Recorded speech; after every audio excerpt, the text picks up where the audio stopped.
The Whistler.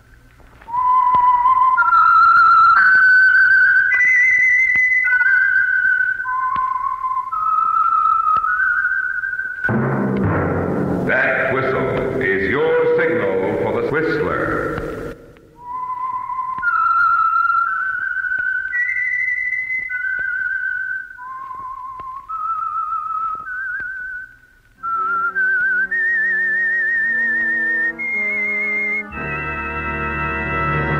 I am the Whistler, and I know many things, for I walk by night. I know many strange tales hidden in the hearts of men and women who have stepped into the shadows. Yes, I know the nameless terrors of which they dare not speak. Yes, friends, it's time for the Whistler, rated tops in popularity for a longer period of time than any other West Coast program in radio history. And now the Whistler's strange story, Grave Secret.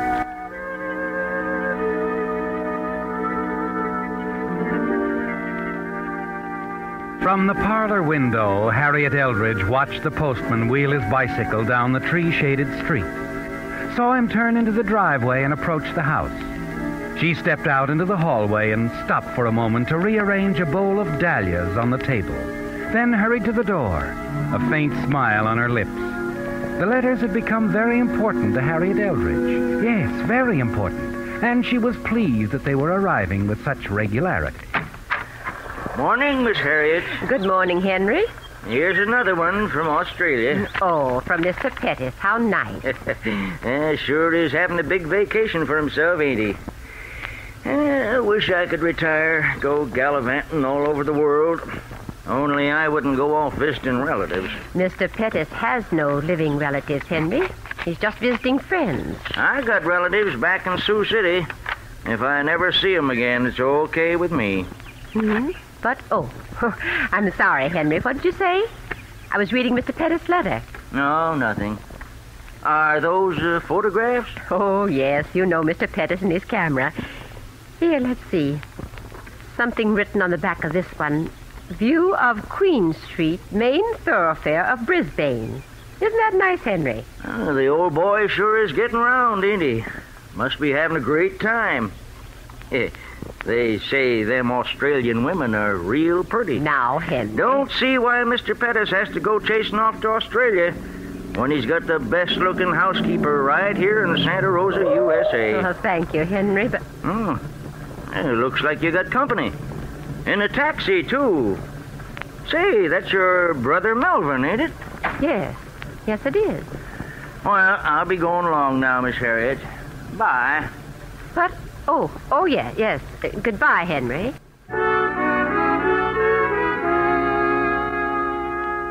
You smile at Henry, watch him for a moment as he turns and walks away. Then your eyes swing back to the man who has just stepped out of the taxi, and a frown crosses your face. Moments later, he steps into the hallway, closes the door, and sets his suitcase on the floor. Hello, Harriet. I wasn't expecting you back so soon, Melvin. I know. Did everything go well? Yes, everything went well. I did exactly as you said. How did you like Australia? Well, it was all right, Harriet. Have you had your lunch? With some cold ham, potato salad from last night. Would you like that, Melvin? Yes, I suppose so. Did you get seasick at all? Oh, no, I didn't. Harriet. Yes? Harriet, did everything go all right here? I mean... Oh, yes. Yes. When did you do it? The day you left. He was dead before you stepped on the boat in San Francisco. Harriet. Yes? What did you do with Mr. Pettis? I mean, where did you... Do you want tea or coffee, Melvin? Tea. For a moment, he stares at you, then turns and looks out the window. His eyes blink nervously. His fingers fumble at his tie. You know what he's thinking about, don't you, Harriet? He wants to know what you've done with the body of Mr. Pettis. Exactly what happened on the night he left for San Francisco. Yes, he wants all the details. But you decided long ago, the less Melvin knows about the affair, the better it will be. He stays in his room the greater part of the day and evening. And then shortly after 8 o'clock that night, the front doorbell rings. Good evening. You must be Miss Eldridge. Why, yes. Well, I'm Valerie Hinton, a friend of Mr. Pettis. Is he in? No, Mr. Pettis is away. In Australia. Oh, I see he hasn't notified you. He's back. He's back? Why, yes, his boat docked in San Francisco a week ago. Well, I know. I was on it, too. Strange he didn't let you know. Or is he usually that way about things? No, he isn't. Well, I'll be in town for several days. I'm staying at the inn. Would you tell him when he arrives? Of course, Miss Hinton. I'll tell him. Good night.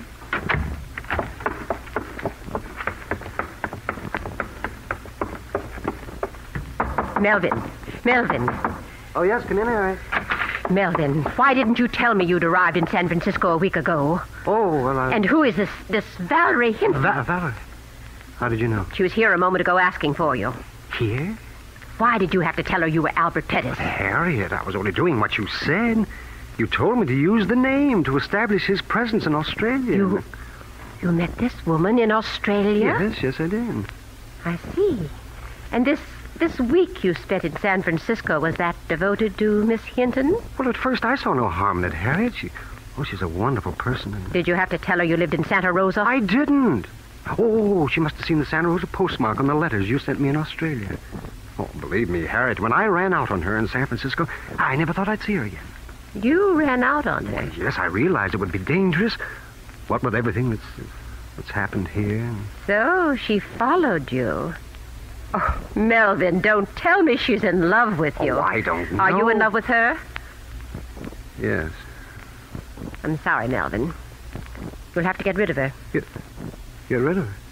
First thing in the morning, you're going down to the inn to see her. Tell her this great love of yours is no more. Tell her you're already married, or tell her anything, but I want her to leave town. Do you understand? Oh, Harriet, there must be some way. Get rid of her. She's dangerous. She can upset our entire plan. But Harriet, it's... What was that? Did you hear that? Oh, yes, it's the shutters downstairs. A wind's come up. But are you sure? Well, what else could it be? Well, I don't know. Did you think it was Mr. Pettis back from the dead? Oh, really now, Melvin? Harriet? Yes? Where is Mr. Pettis? What did you do with his body? Why won't you tell me? You needn't concern yourself about that, Melvin. I've taken care of everything. Now, good night. And don't forget what I said. I don't want the Hinton woman hanging around town.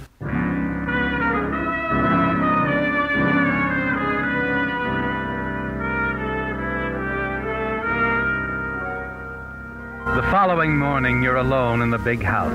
Melvin has gone down to the inn. He's promised to send Valerie Hinton away. But you wonder if he really has the courage to face her, to go through with it. The hours go by and Melvin doesn't return. And finally... Good morning, Miss Eldridge. Oh, good morning. Has Mr. Pettis arrived yet? Why, yes, I gave him your message. He left hours ago on his way to see you. Well, that's strange. I just came from the inn. Well, I suppose he stopped somewhere on the way. May I come in? Oh, yes, of course. You've kept the place so attractive. It's charming. I suppose you've grown to care for this house as though it were your own. Yes, Mr. Pettis has always made me feel at home here. Won't you sit down, Miss Hinton? Thank you. You know, Miss Eldridge, I feel as though I'd known you for a long time. Mr. Pettis has spoken so much of you. Oh? Yes. I don't suppose he's told you about the way we met? No, he hasn't. It was in Melbourne. I happened to be glancing through the newspaper. I noticed a list in the shipping news, a list of new arrivals, and there it was. Mr. Albert Pettis. Oh? Well, of course, I dashed right over to his hotel. And imagine my surprise when I discovered that Mr. Albert Pettis wasn't Mr. Pettis at all. What do you mean? Not my Mr. Pettis, that is. My Uncle Albert. It was quite a shock. I suppose I should have realized there'd probably be more than one Albert Pettis in the whole world. Oh, yes, of course. So you see, it was just an accident. My meeting your Mr. Pettis. A lucky accident. Wouldn't you say, Miss Eldridge?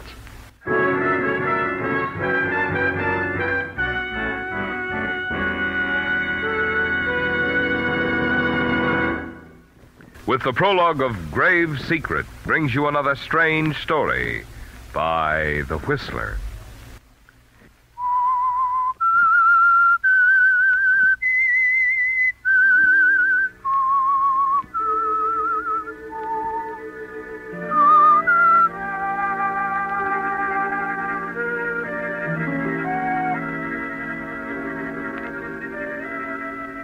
It frightens you, doesn't it, Harriet? The knowledge that Valerie Hinton, the woman your brother Melvin met in Australia while he was posing as Albert Pettis, is actually the niece of the man you murdered. You wonder if their meeting was really accidental. Wonder if she suspects the truth.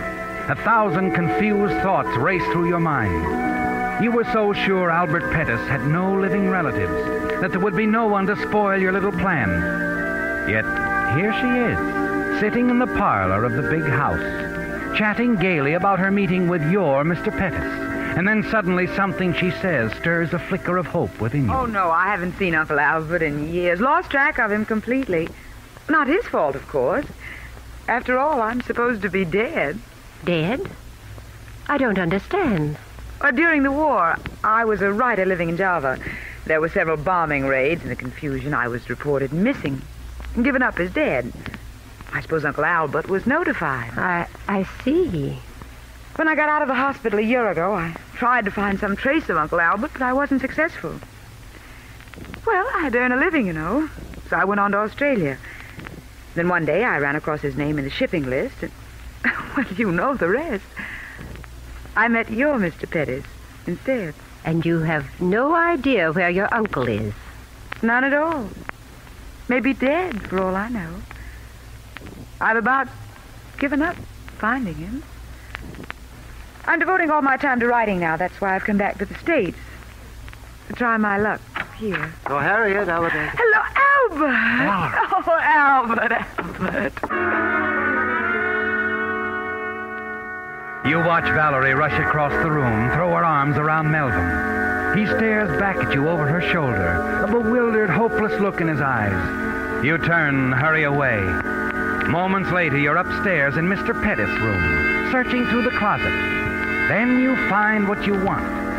You take the photo album, sit on the window seat, and start turning the pages.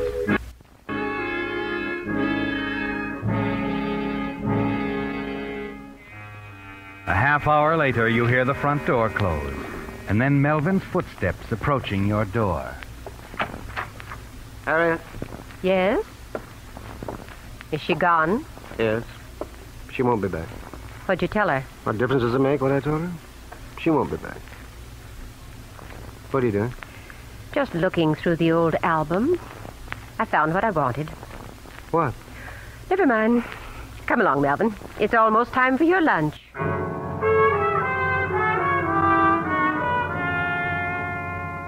Yes. You found what you were looking for, haven't you, Harry? A faded photograph, a young girl, and you're certain it's Valerie Hinton. She's really his niece, isn't she? At least that much of her story is the truth. But you're still a little afraid. And you know that you'll be afraid until the girl herself has left town. Late that afternoon, you step out on the front porch and wait while Melvin drives the car out of the garage. Then a taxi pulls into the driveway. And then, despite the recent assurances of your weakling brother Melvin that she wouldn't be back, Valerie Hinton steps out. The shopping list drops from your hand and your eyes are fixed on the suitcase she carries. Hello, Miss Eldridge. Oh, Miss Hinton, you're leaving. You've come to say goodbye. On the contrary, Harriet, I'm moving in. Moving in? Here? Why not? I've a perfect right to, you know. After all, it's my uncle's house, isn't it?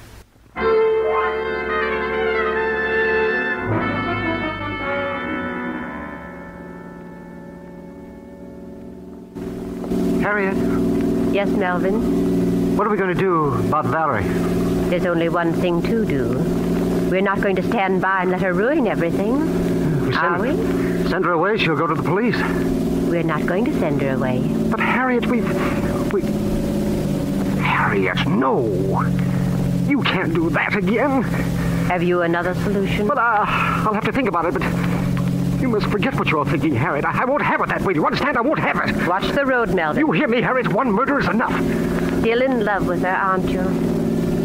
Well, perhaps you're right, Melvin. Perhaps the whole matter can be solved some other way. Oh, yes, Harriet.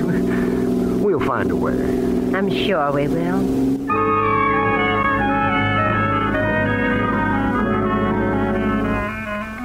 The whole plan is in danger, isn't it, Harriet? Melvin is still in love with her, and you know that he can be very weak. That you alone must provide the strength to carry things through.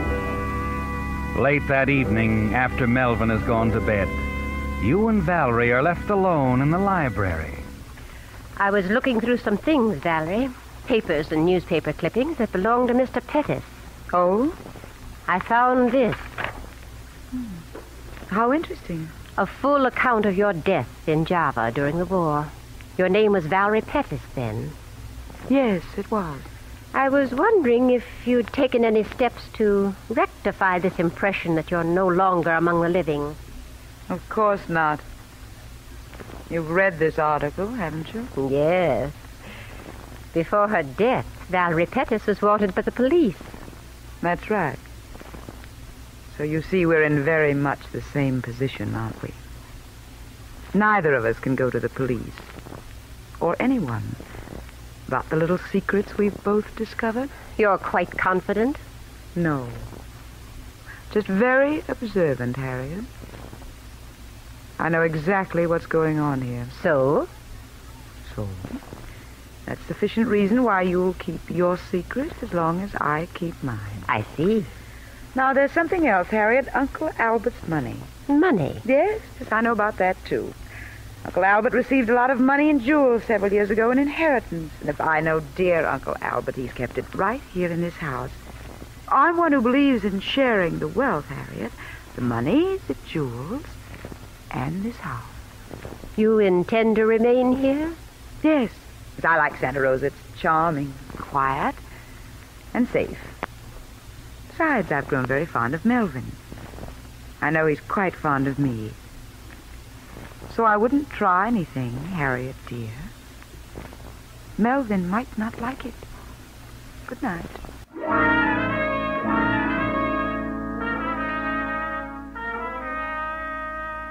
Well, Harriet, it's out in the open, isn't it? The contest between you and Valerie. And it's a contest you can't afford to lose. You must get Valerie out of your way. And you know how to begin, don't you? With Melvin. You must turn him against her. And the very next day you start working on him systematically, using his love for Valerie as a wedge. Each day you have something to drop in his ear.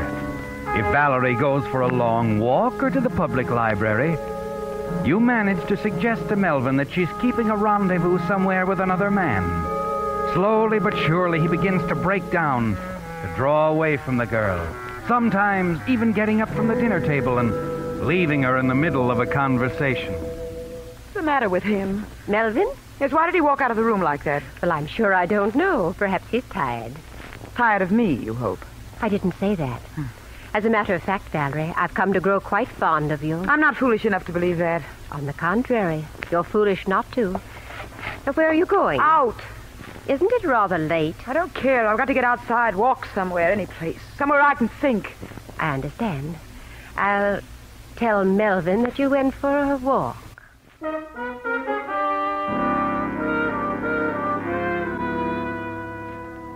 And you do tell Melvin, don't you, Harriet? Only in your own way. The way you've told him many times before. I don't believe you, Harriet. I don't believe you at all. I'm sorry, Melvin. I know what it must do to your pride, but there isn't any doubt. She's admitted the whole thing to me. She told you that there's someone else? Yes. There's been another man all along. You know I wouldn't lie to you, dear. She's made a fool of me. A fool. Forget it, Melvin. You've got to. Stop telling me to forget it. That's all you do. You don't want me to know anything. Or think about anything. Oh, Melvin, where are you going? Out! You smile. Congratulate yourself, don't you, Harriet? Because you know you've won. That Melvin will do anything you want him to, like a man who's been hypnotized. You're certain now he won't interfere with your little plan to get rid of Valerie. Yes, you're quite pleased with the way you've handled things, aren't you? Moments later, you turn out the lights in the library and go up to your room to bed.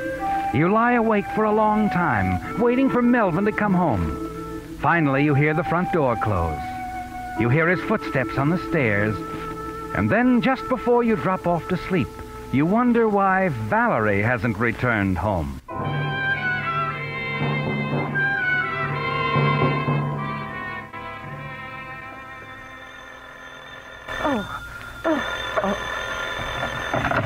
Yes? Good morning, Miss Eldridge. This is Sheriff McQuaid. Sorry to be calling at this early hour. Something wrong? There's been a young woman staying at your house. Miss Hinton, yes. Yes, what about her? We found her in the woods beyond your place half-hour ago.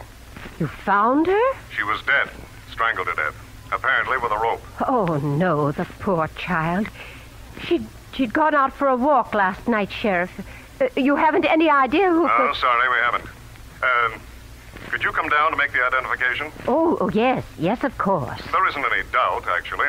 It will only be routine, just routine. I understand. We'll be right down, Sheriff. Oh, my slippers. Now, where did I... Oh, Melvin. Hello. Who was it, Harry? The sheriff. They found her, Valerie. You won't be bothering us anymore. You're not angry with me, are you, Harry? Did anyone see you? No. Are you certain? There was a bright moon last night. No one saw me. What about the rope or whatever you used? No one will ever find it. I hid it. All right. Harriet, No. I'm not angry with you.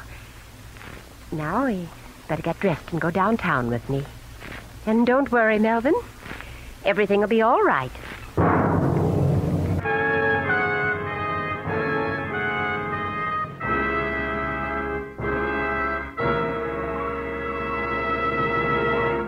The Whistler will return in just a moment with a strange ending to tonight's story.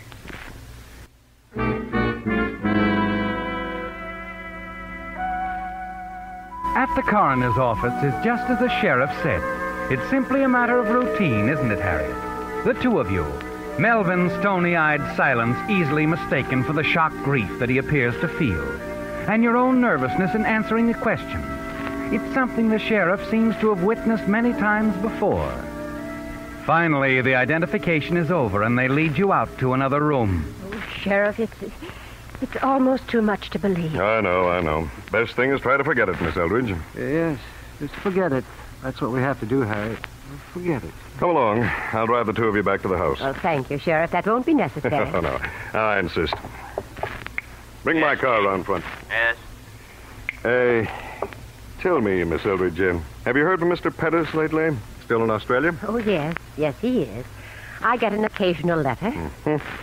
Fine man, that Mr. Pettis. They all miss him, you know. Sheriff, you needn't bother driving us home. It's not far. Oh, no trouble at all. I've got to go out there anyway. Something I have to check on. I've already sent some of my boys on ahead.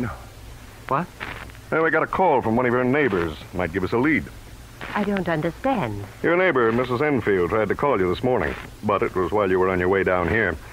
When she couldn't get any answers, she thought we'd better investigate. Investigate what? It seems late last night she saw someone doing some digging out in back of your house. Digging? Yeah. It might not be anything.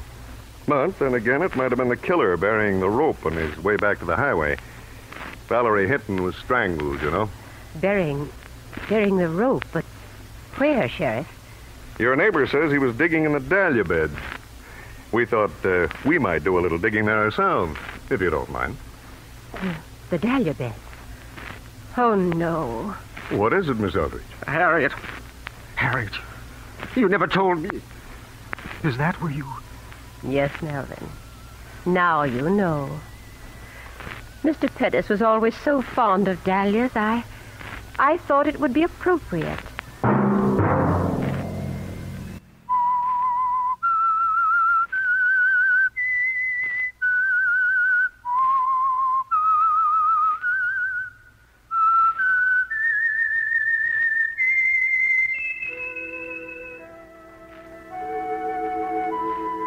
Let that whistle be your signal for the Whistler, each Sunday night at this same time.